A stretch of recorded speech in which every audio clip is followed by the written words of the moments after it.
Fantasy is a bit of an ironic concept when you think about it.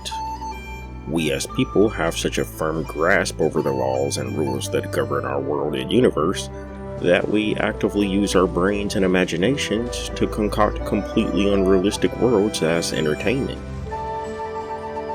It's fascinating to think about, really.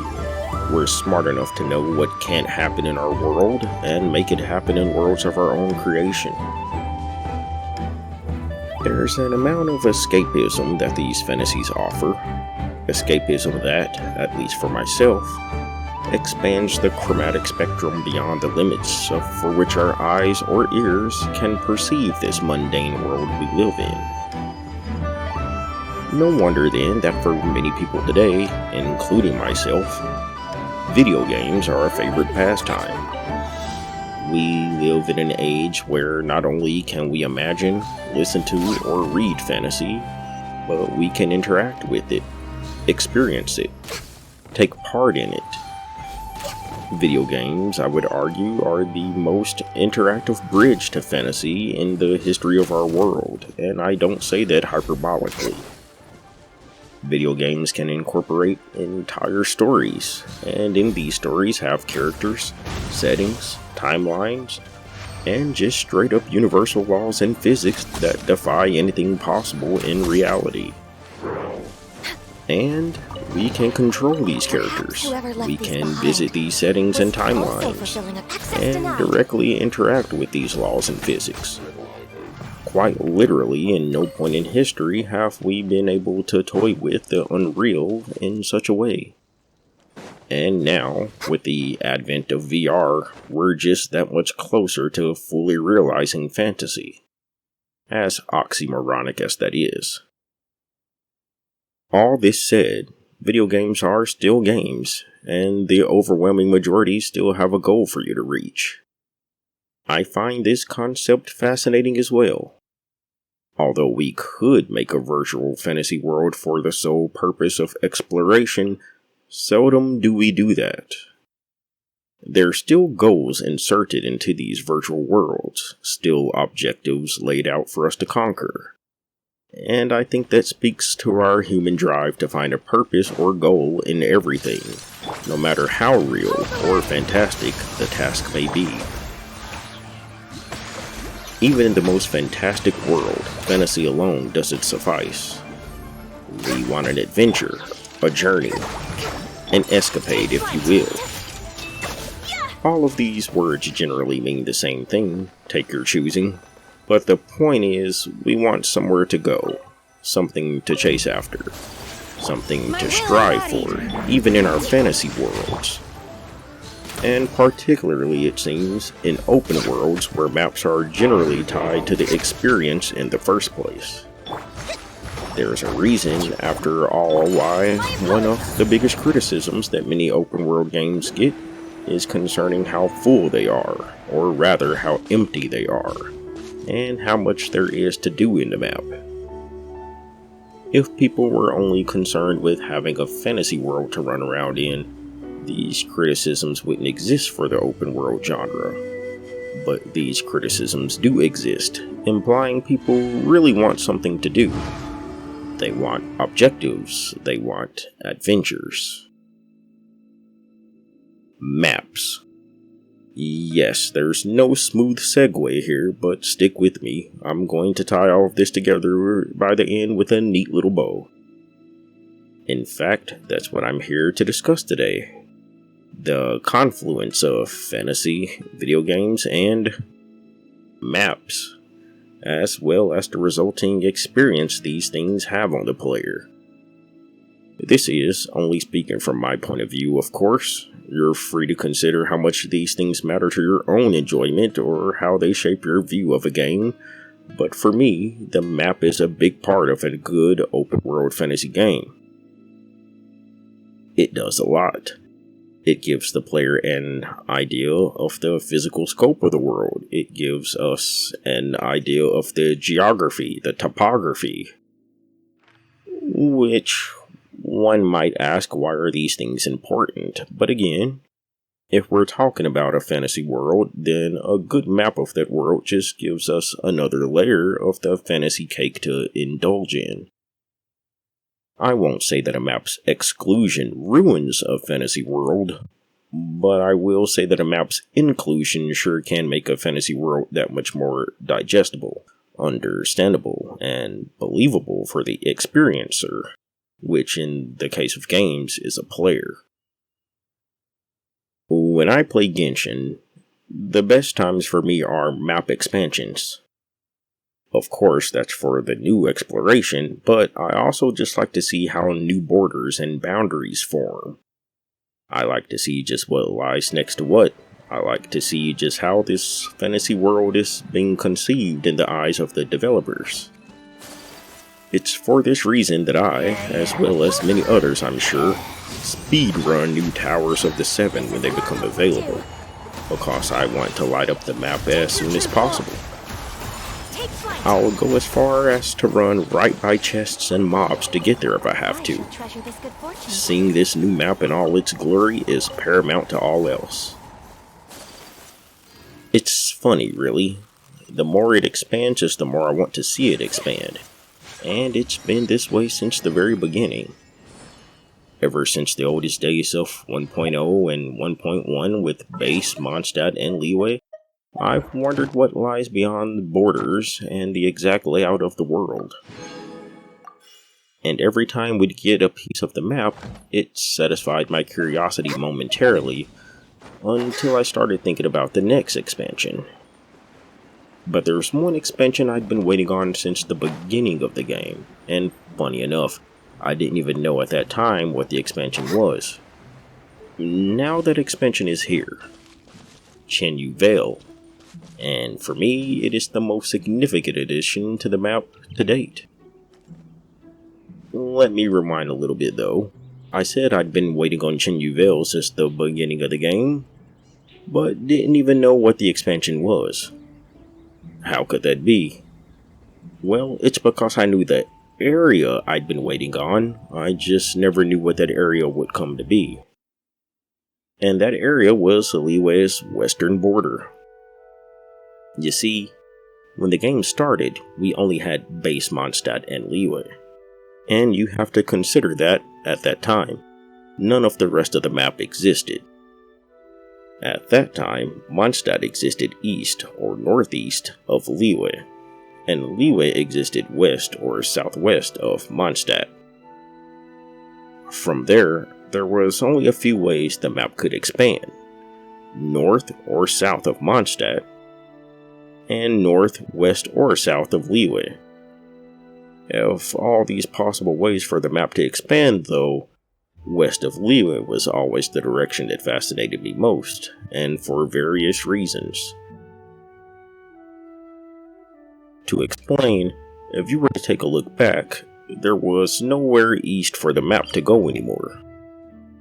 The Muskreef Island is as far east as the map went, no more mainland. If there is anything even further east, it's not connected to the mainland. I was interested in the south of Mondstadt and Liyue, as my understanding was that Inazuma was that way. But again, it was said to be across waters and not connected to the mainland. That really just kind of left north of Mondstadt and north and west of Liyue as the only mainland directions for the map to expand.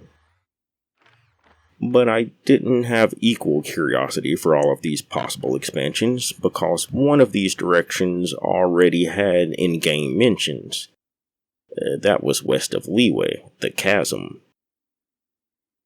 Because the Chasm had already been name-dropped in the game, I was more interested in it than I was northwest Liyue, or north of Mondstadt at that time. I was still interested in West Liyue as a whole, but the Chasm was a concrete name to work with. Not only that, but we could approach the Chasm. We could see the Chasm. Or rather, what would later become the Chasm.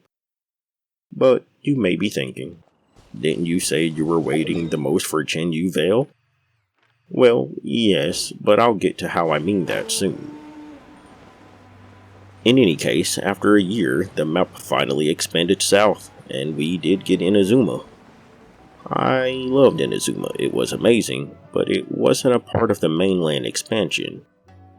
And I feel that mattered for my map curiosity. Maybe it's synonymous with the isolation of the nation itself, but with it being so detached from the mainland, it was hard for me to digest it as an expansion at that time. It was a new area to explore, but it's so isolated. When Mondstadt and Liyue were the only regions in the game, you could freely run back and forth from one to the other. You could cross their borders in many ways. It was nice to feel the actual connection in an adventuring sense. There's even an area where regional plants from both regions grow next to each other, showing a true border of nations. I always thought this was cool. Inazuma, though, for all its amazing glory, could not replicate that. And it was by design, that's the point. It's an isolated nation. I don't fault Inazuma for being what it is, but it was hard for me to reconcile it as an expansion in the way I envision an expansion. Without being able to travel there by foot, Inazuma could have very well been a loadable instance, like Inkanamiya or the Chasm Underground. I mean, think about it. Yes, for narrative reasons, of course, Inazuma being one of the 7 nations, it has to be on the main map with the other 6 nations. But story and setting out of the picture, in a vacuum, from a gameplay perspective solely, it could be a separate instance. There's no seamless back and forth travel to Inazuma like there is between Mondstadt and Liyue. I respected Inazuma and how the distance of it from the mainland was used to further hammer the concept of isolationism, but it didn't do much for me from the angle of expanding the contiguous world. That said, things would change soon after, as the Chasm did release near the end of Inazuma, albeit with its own loadable instance, but that was fine. Just finally having the Chasm mainland was amazing. For once, other than Dragonspine, which was so early in the game I don't count it, the mainland had expanded. The curiosity of the Chasm had now been satisfied. But funny enough, it didn't quite go where I expected it to after that. Rather than the areas north of the Chasm expanding, instead it kept going further west with Sumeru's release. And that was great, I was happy to just be getting more map, but something in me felt the map was getting way ahead of itself. In what was then Northwest Liyue, there was still untapped map, unexpanded territory, but the map just said, no, we're going this way, west, west, west. Why would it do this? I'd spent many times studying the western Liyue border, both from the map and in-game, and that's what I wanted to see the most. But the map was just going chaotic now, going ever west, expanding into what is now the Sumeru Desert. The Chasm, which held my curiosity for so long, was now the part that bothered me most, as it was the one corridor that connected the east side of the map, Mondstadt and Liyue, to the west side of the map, Sumeru. Again, I like seamless big borders, and bottlenecking me through one path kind of ruins that. With Mondstadt and Liyue, this was the case at the beginning of the game. You had about 3 options. Find some way across through Dragonspine, find some way through the higher shelves of Dihua Marsh's eastern edge, or go through Stone Gate. But it didn't matter too much because that was the beginning of the game, no big deal. There was only so many ways to get from Mondstadt to Liyue, fine. But in Sumeru's case, the Chasm bottleneck was too restrictive, I felt. There needed to be more ways to connect to Sumeru. You could go under the Chasm path, over the Chasm, or kind of approach Sumeru through Timio Forest in a weird angle, but all led to this same area in Sumeru. It wouldn't have mattered so much if the map didn't expand westward so much. But we got the desert, and another desert, and another desert. And at that point, one bottleneck to connect to all this land was just geographically insufficient.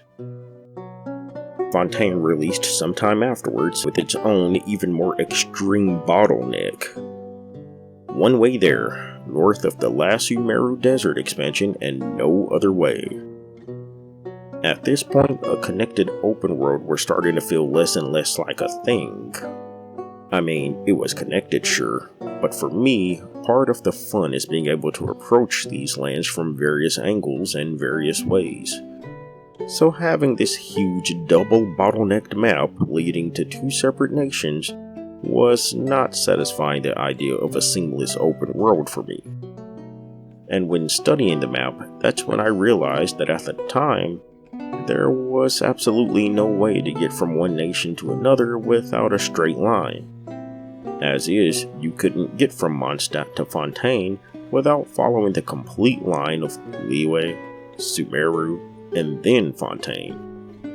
There was still just one bottlenecked path in and one bottlenecked path out. Until now, with Chenyu Vale. You see, its inclusion has truly completed so many things that makes a good open world map a good map. It has eliminated the one bottleneck that made travel mandatory to get from one nation, Mondstadt, to another, Fontaine. You can go from Mondstadt to Liyue to Fontaine now, rather than being forced to go through Sumeru. And for the first time in the game's history, that's a navigational choice we have. Which, let's be honest, let's be clear, 95% of long distance travel is done through teleport waypoints. I mean, let's be honest. But it's not all about what you'd likely do.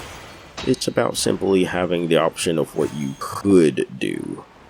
And in a fantasy game, especially an open world one, that's what we want, isn't it? The option to travel freely, whether we actually do that or not. Not to mention, I'm speaking from a veteran's point of view. From a new player's point of view, the inclusion of Chenyu Vale opened up a whole new avenue of exploration. Fair enough that getting from Yilong Wharf to Libidos Harbor is quite an undertaking for a new player. Maybe it's possible with stamina food? At least I think. Definitely possible with ice characters or Farina. I don't know, but it is an option for exploring. It is a different direction they can take on the main land, and I think it's cool that a newer player could potentially, I'll say, head to Fontaine by bypassing the Sumeru Desert completely. But that's cool. And in a game like this, that is the fantasy adventure fantasy. Lovely as Inazuma is, it's not attached. Grand as Enkanomiya is, it's not even a part of the same instance. And if there's only one path, the chasm, from the most eastern edge of the map, Mondstadt, to the most northwest, Fontaine, it adds a feeling of linearity that detracts from the non-linearity a game like this seeks. Of course, it's never really felt completely linear in its geography, but it certainly does feel a lot more like a large connected world with Chenyu Vale's addition, and I do believe that can directly have a mental effect on how a player perceives an open world. It's just more open now. Granted, there's still this gigantic void here in the middle, and once that fills out, we will really be cooking. But until then, Chenyu Vale was the expansion most needed to really sell the point of this being an open world. Now, I would like to expand a little more north of Mondstadt, as it was the other direction we could have went from the start of the game.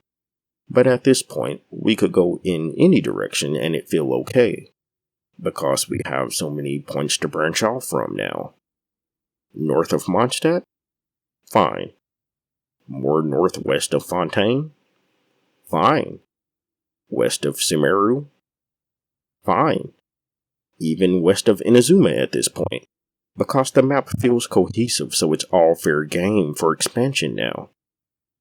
But what brought that cohesiveness together was Chenyu Vale, I believe. The chasm started it, but Chenyu Vale for sure wrapped it up.